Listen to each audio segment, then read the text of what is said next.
Assalamualaikum warahmatullahi wabarakatuh. Saya Arya Mustafa dari kelas 12 Desain Interior dan Teknik Furniture SMK Negeri 2 Banjarmasin. Di sini saya mendapat tugas presentasi mata pelajaran Pendidikan Kewarganegaraan. Nama pengajar Ibu Dr. Andaer Nawati.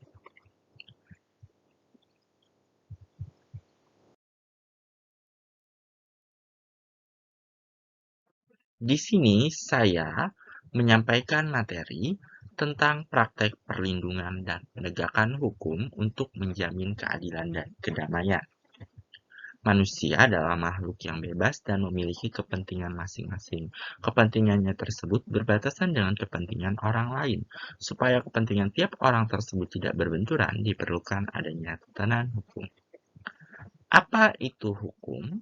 Hukum adalah kumpulan peraturan yang diterapkan dalam kehidupan bermasyarakat dan bersifat memaksa orang agar mentaati tata tertib dalam masyarakat serta memberikan sanksi atau hukuman terhadap siapa saja yang melanggarnya.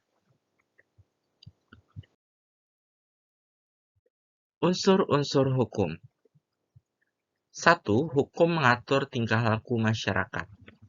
2. Hukum dibuat oleh badan resmi yang berwajib. 3. Peraturan hukum bersifat memaksa. 4. Jika melanggar hukum akan diberi sanksi yang tegas.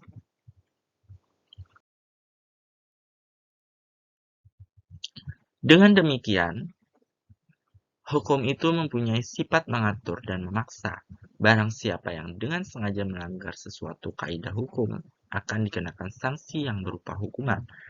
Sifat hukum yang demikian itu menunjukkan ciri-ciri hukum, yaitu 1. Adanya perintah dan atau larangan. 2. Perintah dan atau larangan itu harus dipatuhi setiap orang. Dan 3. Adanya sanksi atau hukuman.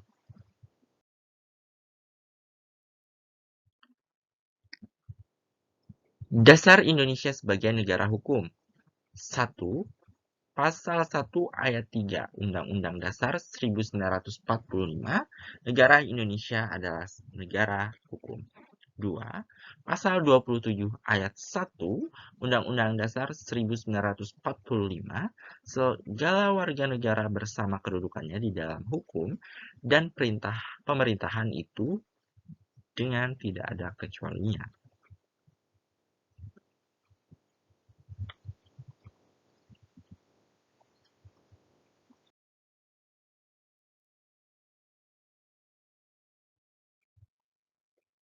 Ciri Indonesia sebagai negara hukum menurut Ajhari. 1. Bersumber pada Pancasila. 2. Berkedaulatan rakyat. 3. Pemerintahan berdasarkan atas sistem konstitusi. 4. Persamaan kedudukan di dalam hukum. 5. Kekuasaan kehakiman yang bebas dari pengaruh kekuasaan lainnya. 6. Pembentukan undang-undang oleh Presiden bersama-sama dengan DPR. Ciri Indonesia sebagai negara hukum menurut Profesor Dr. Haji Khailan. 1. Pengakuan dan perlindungan hak-hak asasi yang mengandung persamaan dalam bidang politik, hukum, sosial, ekonomi, dan kebudayaan. 2. Peradilan yang bebas dari suatu pengaruh kekuasaan atau kekuatan lain yang tidak memihak. 3. Jaminan kepastian hukum.